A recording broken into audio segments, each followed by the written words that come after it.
¿Por qué se puede comportar así?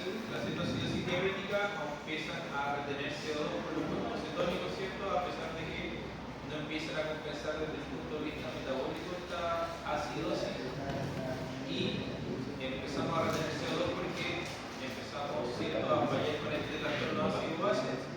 El riñón falla, hacemos compromiso de conciencia por retención de CO2, el patrón ventilatorio se ve alterado, ¿cierto? La hermana describe que estaba respirando de forma rara, probablemente sea un patrón respiratorio tipo Chester, ¿cierto?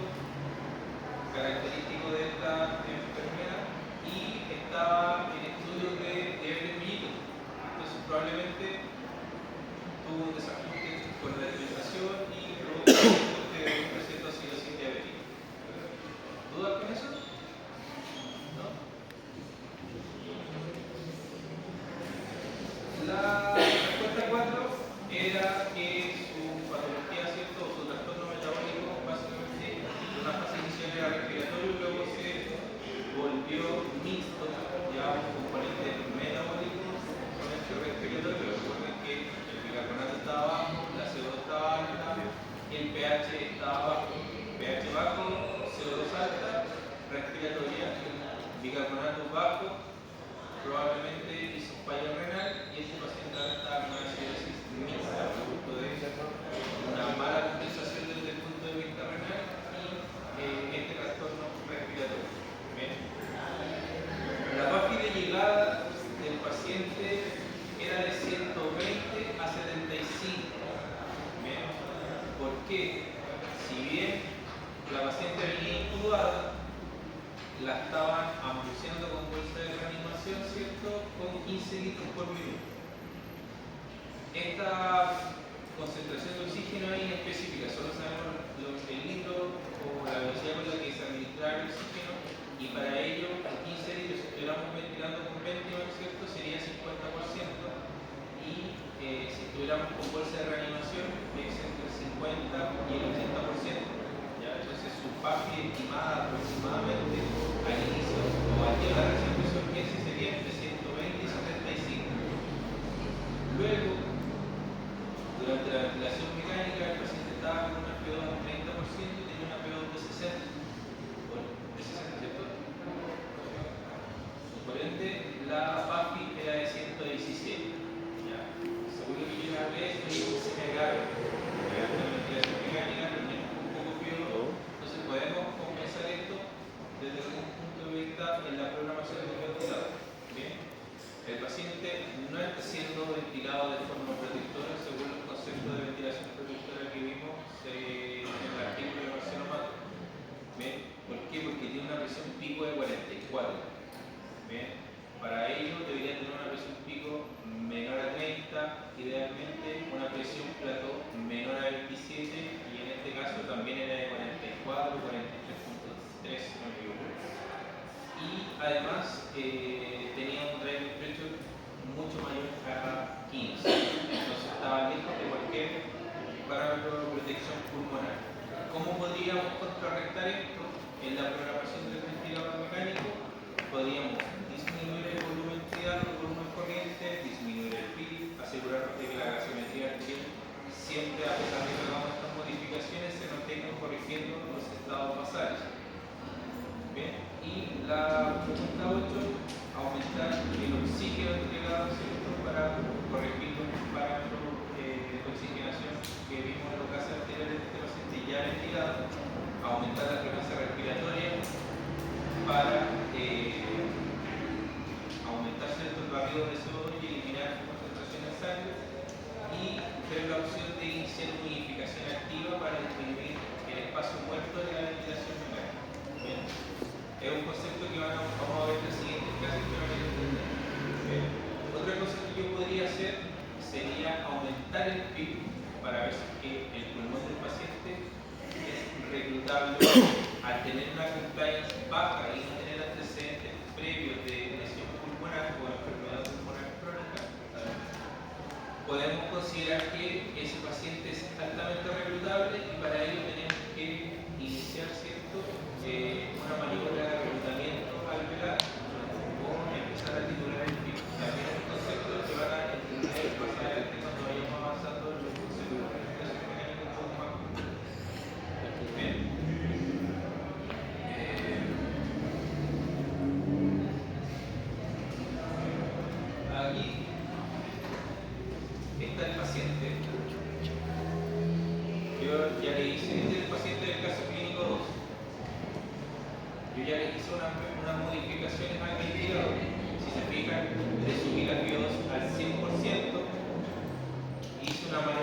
reclutamiento, que básicamente es ir subiendo el PIB cada 5 minutos de 2 en 2.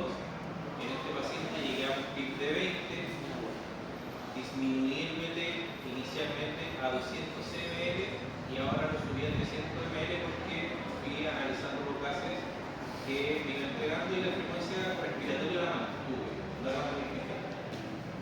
Bien, vamos a ver los datos que nos entrega el ventilador ahora.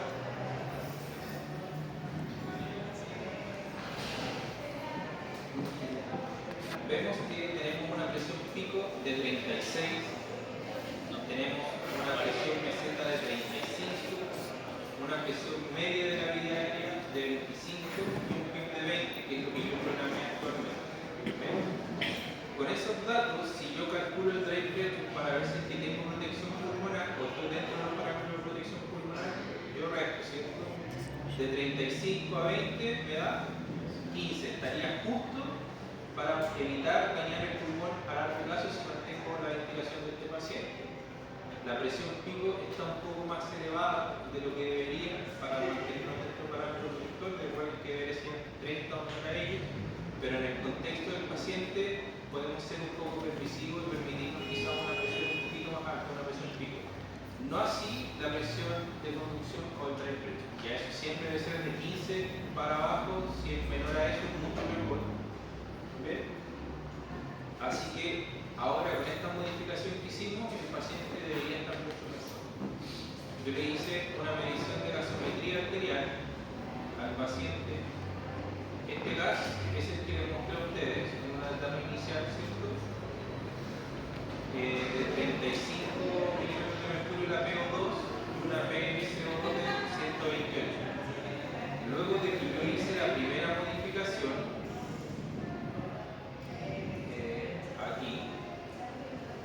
yo bajé el BT a 200 ml de los 450, de los 430 a 200 ml y mantenía, ¿cierto?, una PCO2 igual, no hubo cambio. La oxigenación, a pesar de que le subí la PO2 al 100 pesos, al 100%, tampoco hubo un cambio significativo. Si se fijan, incluso cayó un poco. Bien, probablemente porque donde bajé el BT de 430 a 420, el pulmón se colapsó alguna de esas unidades alveolares al perder volumen. Y como tengo menos unidades alveolares, tengo menos unidades que generan intercambio gaseoso dentro del pulmón. Luego, ¿qué hice? Tomé a este mismo paciente y el PIB de 10, perdón, aquí también bajé el PIB a 2, pensando que era un pulmón que estaba duro.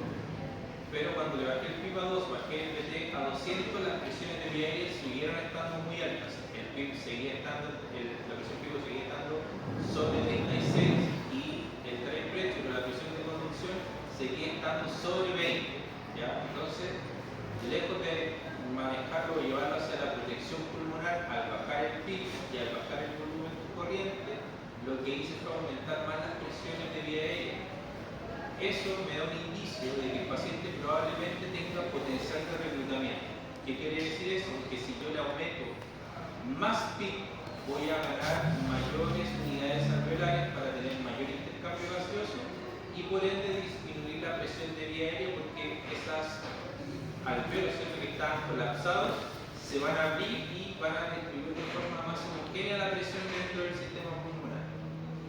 Teniendo en consideración eso, que pasé de estar de un PIB de 2 con un BT de 200 ml y tener las mismas presiones de la vía aérea bien elevadas y no tener ganancia en el intercambio gaseoso a pesar de estar con PIB al 100%, lo que hice fue aumentar el PIB a 20, mantuve el oxígeno al 100% y subí 100 ml más de BT.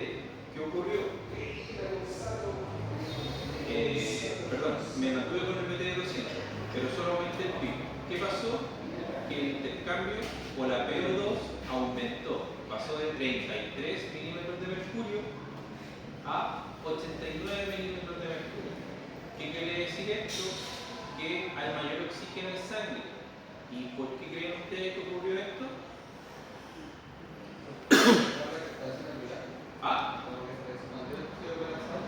se reexpandió el tejido colapsado debido a que aumenté el PIB. Pasé de PIB de 2 a un PIB de 20. Son 18 centímetros de agua más.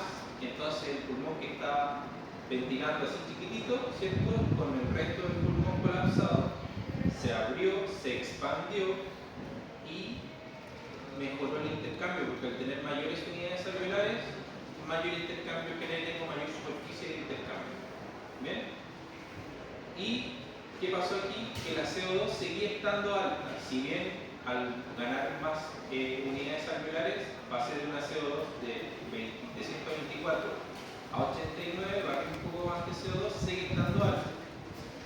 Luego de eso, le aumenté 100 ml más de DBT a este paciente, pasé de 200 a 300, que es lo que está programado actualmente, y le tomé unos gases arteriales y la PO2 siguió mejorando.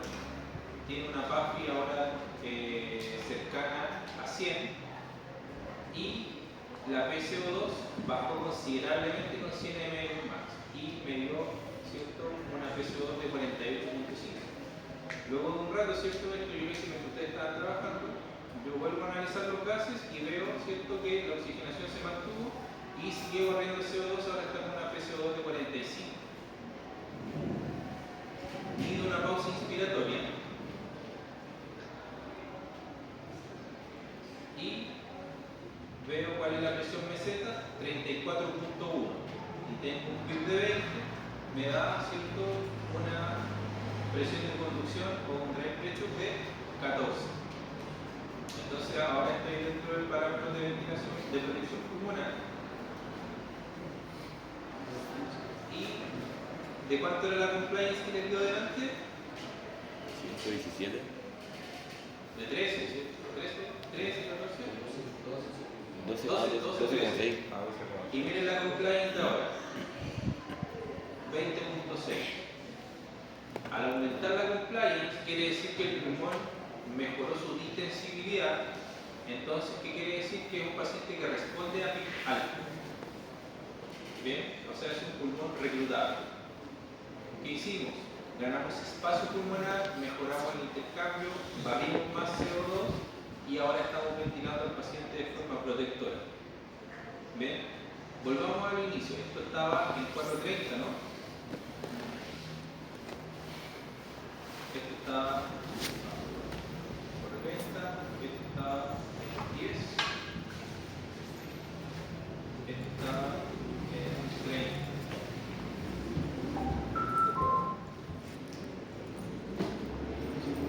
Bien.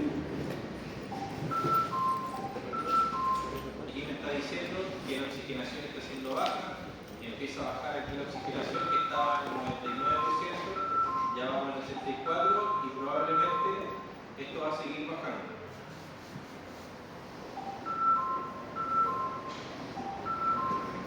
Mido una pausa inspiratoria.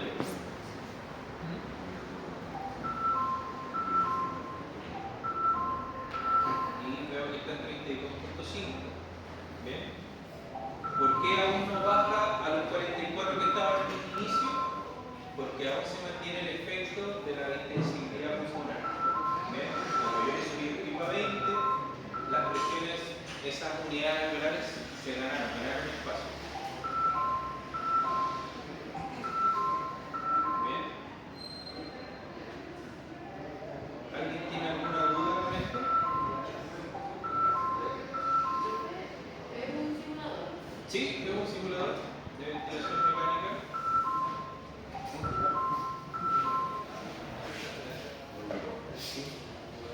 Ahora, por ejemplo, le tomamos los gases arteriales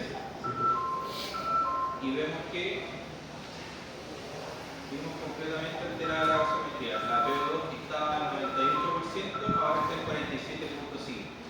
¿Por qué? Porque le bajó el oxígeno, la PCO2 se mantiene alta, o sea, no baja, porque de los 300 ml pasé a 430, pero el PIB bajó. Si yo lo dejo esto por media hora así, viendo cómo va respondiendo, probablemente esas unidades alveolares que en algún momento estaban colapsadas vuelvan a colapsar.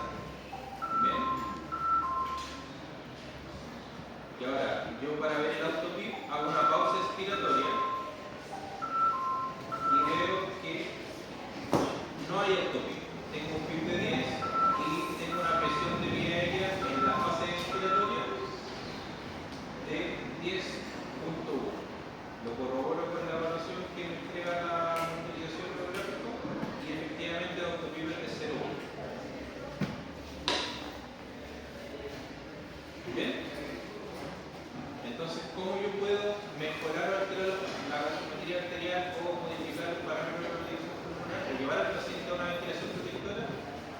modificando el BT, el PIC, la filo 2, la frecuencia y en el caso de que ya esto nada me funcione, puedo empezar a disminuir el espacio muerto, ¿cierto? Iniciando una nidificación activa de los pacientes. Bien, chicos, quedan libres.